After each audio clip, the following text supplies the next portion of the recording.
Putin Missiles Shoot Washington. If US deliberately entered the war in Ukraine. There is no direct link between the risks of deploying weapons in space and Russia's military campaign in Ukraine, said diplomat Andrei Belousov, Russia's deputy representative to the United Nations. However, the fact remains that the US and its allies will probably use the Ukraine card as a premise for the implementation of their military plans not only on land, at sea and in the air, but also in space. Therefore, it cannot be ruled out that this particular military operation will be used as an excuse to implement the above plans faster than in reality. Belousov said Washington has refused to discuss legally binding measures to prevent an arms race in space for the past 15 years. It means that the US does not plan to perform any additional obligations to limit its military planning in space.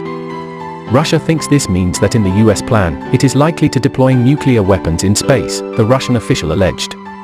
In his August 6 speech at a conference on the Non-Proliferation Treaty, Belousov reiterated Russia's commitment to helping the world stop threats from weapons of mass destruction, including nuclear weapons, and pointed out that Russia has reduced its strategic nuclear arsenal by 85% since the mid-1980s. The Russian diplomat accused NATO of acting irresponsibly when it had left open the possibility of deploying nuclear weapons to Eastern Europe.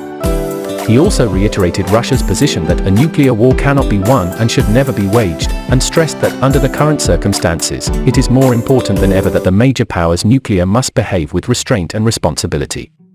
Russia in 2008 proposed a treaty to prevent the militarization of outer space. The US did not agree with Russia's draft document, and so far, the parties have not made any progress on the above issue.